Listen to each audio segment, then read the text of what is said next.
বন্ধুরা তোমরা সবাই দেখতে পাচ্ছ যে আমি আজকে রথের মেলায় এসেছি।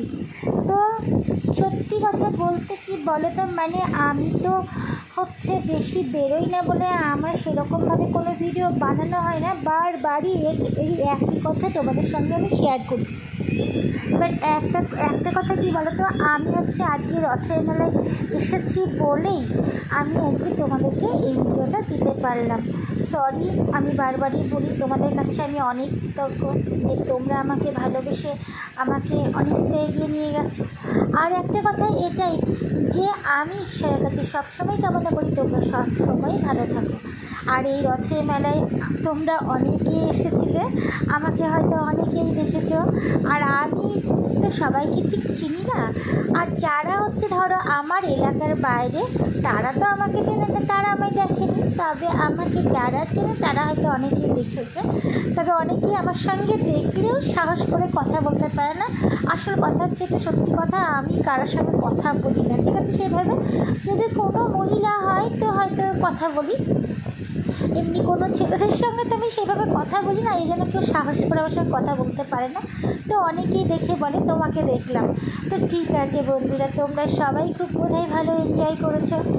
আর আমিও রথের মেলায় গিয়েছিলাম, বাট ভীষণ গরম, গরমে একদম চুপচুপা হয়ে গেছিলাম ঘেমে। তাও তো আমি জানো তো, মানে পুরো একটা কুর্তি পরেছিলাম, পুরো কটনের কুর্তিটা একদম, মানে স্লিভলেস কুর্তি, এত সুন্দর একটা কুর্তি পরেছি, কিচ্ছু না পরার মতন। সেই মানে গায়ের মধ্যে সুতির কটন আর কি, মানে সেটা মুছে আছে, তার সত্ত্বেও গরমে আমি পুরো মরে যাচ্ছিলাম। জাস্ট কিছু করার নেই। তো চলো, এভাবে তবুও দেখো, আনন্দ এমনই একটা জিনিস, তাই না?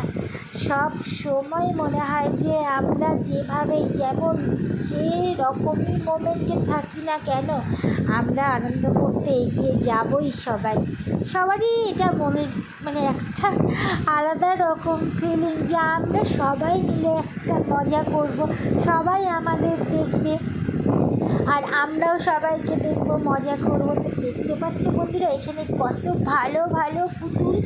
আর একটা কথা, সত্যি কথা বলতে, এতই বৃষ্টি হচ্ছে মাঝে মাঝে, এবার কিন্তু আমাদের যে এলাকাটা, মানে আমি যেখানে থাকি সেখানে কিন্তু কোনো রকমভাবে সেই রকমভাবে মেলা বসেনি, খুবই কম মেলা বসেছিল। তো সেই মেলাতেই আমরা উপভোগ করেছি, আমরা বহুত এনজয় করেছি। আমরা সকলেই বলতে আমার এলাকার মানুষরা সকলেই ভালো ছিল, সুস্থ ছিল, সবাই আনন্দ করেছে। আর এখনকার দিনে তো বলেই দিলাম, সবাই আনন্দ করতে ভীষণ ভালোবাসে, আর এই কারণে সবাই এগিয়ে যায়, সঙ্গে আমিও যাই। তো দেখতে পাচ্ছ রথটা এত সুন্দর সাজিয়েছে, এইরকমভাবে তো অনেক রথই সাজানো হয়েছে। তো সত্যি খুব সুন্দর লাগছে। জয় জগন্নাথ, জগন্নাথ দেব কি জয়। তো সবাই মিলে বলো তোমরা জগন্নাথের জয়। আর একটা কথা কি বলো তো, এবার সামনে আসছে পুজোতে সবাই কে কী করবে, কে কী কিনবে, কেমন থাকবে, দেখো সবাই কত আনন্দে দৌড়াদৌড়ি করছে। সবাই মিলে খুব ভালো করে সবাই মিলে ভেবে চিনতে সব মানে রেডি হও যে পুজোতে কী কী করবে, কীরকমভাবে কী সব মানে কীভাবে চলতে হবে, কী কেনাকাটা হবে। তো সত্যি কথা বলতে কি যে সত্যি সবাই মানুষের মনে অনেক যন্ত্রণা, শুধু আমার মনে একা যন্ত্রণা না, পৃথিবীর সবার মনে যন্ত্রণা আছে। তবু দেখো প্রত্যেকটা মানুষ মনে করে ওই যন্ত্রণাকে রেখে দিয়ে আমরা আনন্দ করব, আমরা ওই যন্ত্রণাটাকে বুকে পুষে রেখে তবু এগিয়ে যাব আনন্দ করতে, তাই না? তো প্রত্যেকটা মানুষ এসেছে এখানে আনন্দ করতে, সবার বাড়িতেই অশান্তি আছে, ঝামেলা আছে, কিছু না কিছু নিয়ে কেউই শান্তিতে নেই দুনিয়ায়। কিন্তু প্রত্যেকটা মানুষই চায় যে আমরা সত্যি যতটা জায়গা থাকি না কেন, সুস্থ থাকি বা অসুস্থ, শান্তি থাকুক না তো অশান্তি, হ্যাঁ, কিন্তু তবুও আমরা ঠিক আনন্দর সময় সব বাধা কাটিয়ে আমরা সবাই মিলে এগিয়ে যাব আমরা আনন্দ করতে। পুজো, রথ, এখনকার দিনে রথের এনজয়টা খুবই সুন্দর, আলাদা ধরনের। কারণ দেখতেই পাচ্ছ যে এখনকার দিনের মহিলারা রথেও সবাই খুব সুন্দর নাচতে নাচতে যায়, কারণ সবার মনে আনন্দ জাগে যে কতটা দিন আর কে থাকবো বলো, যার যতটা যেভাবে খুশি সে সেইভাবেই উপভোগ করে। তো খুব ভালো কথা। তবে কী বলো তো, আমিও সত্যি নাচতে মানে যাওয়াটা দেখে খুব ভালোবাসি। আমি যদি পারতাম তো যেতাম, যেহেতু আমার তো কাউকে সেভাবে চেনা নেই, তো আমি চাই না আমার বাড়ির পাশে যে দুর্গা মায়ের মন্দিরে পুজো হয়, সেই মায়ের মন্দিরের পুজোতে আমি বিশাল এনজয় করি। তোমরা জানো গত বছর পুজোতে আমি নেচে পুরো ফাটিয়ে দিয়েছি। পুরো দশমী নাচ একদম স্টার্টিং আমার মন্দির থেকে যতটা ঘুরিয়েছে ততটা আমি 1 সেকেন্ড দাঁড়াইনি।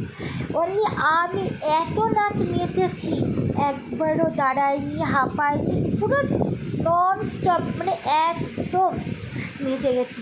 মানে কী বলবো, এত ভালো লেগেছিলো। দেখো জীবনে কত অশান্তি, কত জ্বালা সহ্য করতে হয়, আর মানুষকে এই কটা দিনের জন্য যদি বাধা কাটিয়ে যদি না উঠে আমরা যদি ভালোভাবে এনজয় না করতে পারি, তাহলে আর কী করে হলো? সারা জীবন এই কষ্ট কষ্ট কষ্ট মনের বেদনা নিয়ে কি চলবো নাকি? হ্যাঁ, এটা কোনোদিন হতেই পারে না। যত কষ্টই হোক না কেন, যতই মনের যন্ত্রণা থাকুক না কেন, তবুও আমরা আনন্দ করবই, তাই না বলো? ঈশ্বরের কাছে এটাই প্রার্থনা করি, তোমরাও যত যন্ত্রণায় থাকুক না কেন সবাই সব বাধা কাটিয়ে উঠতে পারো যেন, আর সব সময় যেন আনন্দ করতে পারে, সবাই যেন খুব ভালো থাকো। আর একটা কথা শোনো বন্ধুরা, তোমরাও প্রার্থনা করো আমিও যেন ভালো থাকি। আর আমি তো বলেই দিলাম, আমি যদি ভালো থাকি আমি মাঝে মাঝে তোমাদেরকে সত্যি করেই তোমাদেরকে আমি একটা করে ভিডিও দিয়ে শেয়ার করে আমি তোমাদের সঙ্গে অ্যাড হব। আর তোমরা আমার সঙ্গে থেকো প্লিজ, আমাকে যেন কখনো ভুলে যেও না, কারণ তোমরা ছাড়া আমার কে আছে বলো? তোমাদের তো আগেই বলেছি আমি নিজের দিক থেকে অনেক একা। এই কারণে আমার শুধু তোমরা আছো। আমার প্রতিটা কথা আমি তোমাদেরকে শেয়ার করি, কারণ আমার বলতে মনের মতো কেউ নেই, আর না আমি কখনো চাই, কারণ কেউ কারোর মনের মতন হতেই পারে না। প্রত্যেকজনই একটা ধোঁকাবাজ, এই কারণে আমি কাউকে বিশ্বাসই করতে পারি না। সবাই সবার স্বার্থে চলে, এই জন্য আমার মনের মতো, আমার মন জন্য তোমরা সবাই আমার মনের মতো। আমার পার্সোনালি কেউ একা নেই মনের মতন, আর আমি কখনো রাখতেও চাই না।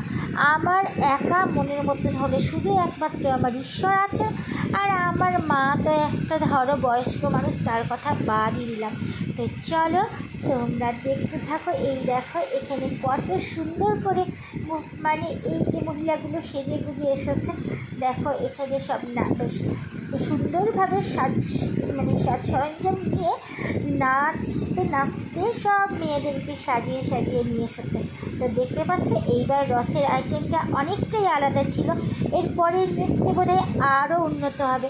দিনের পর দিন তো সব উন্নতির পথেই, তাই না বলো? আর সত্যিই তো হওয়া তো দরকারই আছে। তাই চলো বন্ধুরা, তোমরা সত্যি করে ভালো থেকো, সুস্থ থেকো, এইভাবেই যেন নেচে গিয়ে জীবনযাপন করে চলতে পারো, আর এইভাবেই সারা জীবন চলো।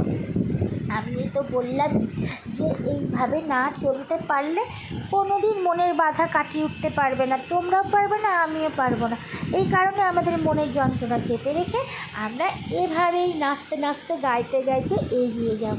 বাট সত্যি কথা বলতে আমি তো ধরো নাচতে পারিনি, তো কী হচ্ছে, পারিনি তো, আমি দেখতে তো পেরেছি তোমাদের সবাইকে, এতেই আমি অনেক খুশি ছিলাম। সব জায়গায় দৌড়ে একটু করে গিয়ে প্রচুর মানুষের মধ্যে গিয়ে একটু করে ভিডিও বানিয়ে নিচ্ছিলাম।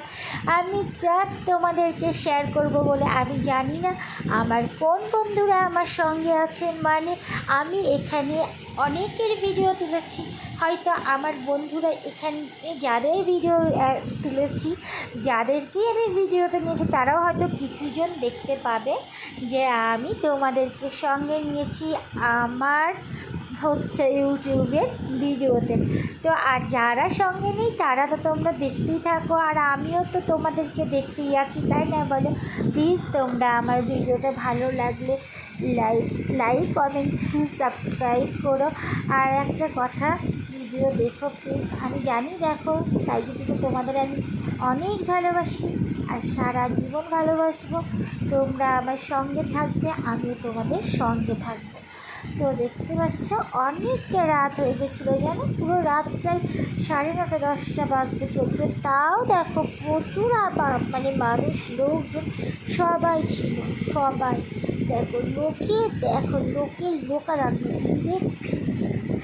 আর একটা কথা, আমি কি কিনেছি বলো তো? রথের মেলায় আমি কিচ্ছু সেরকম কিনিনি। আমি জাস্ট ঘুরেছি, আর অভ্র আর আমি দুজনে মিলে একবার বিরিয়ানি খেতে গেছিলাম। বিরিয়ানি খেতে গিয়ে সেই রেস্টুরেন্টের বিরিয়ানি খুবই বাজে লেগেছিল, কারণ গোলাপ জলে চপচপা করে রেখেছিল, একটুও খেতে ভালো লাগেনি। আমি বিরিয়ানি ফেলে রেখে চলে এসেছি, না খেয়েই ধরতে পারি। আর আমার ছেলে মানে অভ্র যাও খেয়েছে, কারণ ভালোবাসে, সেই ইয়েতে মানে ও একটু খেয়েছে, পুরোটাই খেয়েছে, আর আমি খেতেই পারিনি। তারপরে নেক্সট ডে এসে দুটো আইসক্রিম কিনে খেয়েছিলাম, আর কিছুই কিনিনি। তবে আমি আমার বান্ধবীর বাড়িতে নেমন্তন্ন ছিল, ওর বাড়িতে গেছিলাম গরম গরম কটা জিলিপি নিয়ে। তো যাই হোক, তাকে গিয়ে ওখানে গিয়ে প্রসাদটা প্যাক করে রেখেছিল আমাদের,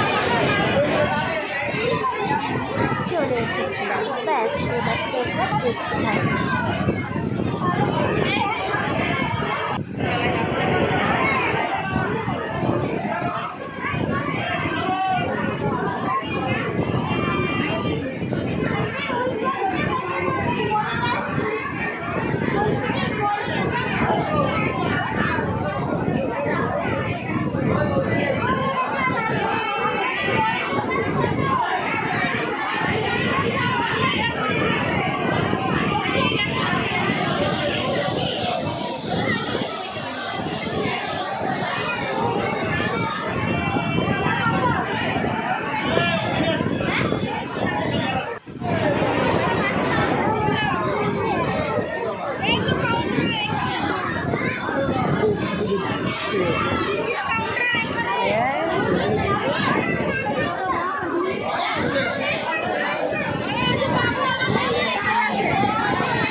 তো দেখছো বন্ধুরা, কি সুন্দর করে এই যে একটা বাচ্চা ছেলে রথের মধ্যে বসে বসে হচ্ছে সবারই কাছ থেকে প্রসাদ, মানে প্রসাদই দিচ্ছে বোধহয়, কেউ পয়সা দিচ্ছে, কেউ চিনি কলা কিনে দিচ্ছে। মানে জগন্নাথ দেবের তো বোধহয় আসল প্রসাদ চিনি কলা, আমার ঠিক জানা নেই, তো এটাই বিক্রি হয়, এ কারণে সবাই দেয়, আর আমিও দিয়েছি। আর সেখানে কী বলো তো, আর ওইখান থেকে ওরা আবার রিটার্ন একটা করে ফল সবার হাতে দিচ্ছে। তো সত্যি খুব ভালো লাগলো আমাদের রথযাত্রা, আমার ভীষণ ভালো লেগেছে। তোমাদের কেমন লেগেছে প্লিজ একবার আমাকে জানিও। আশা করি একটা ঈশ্বরের বিষয়ে কিছু জানালে তোমাদের এমন কিছু কোনো ক্ষতি হবে না। তো চলো, তোমরা ভালো থেকো, গুড নাইট, টাটা।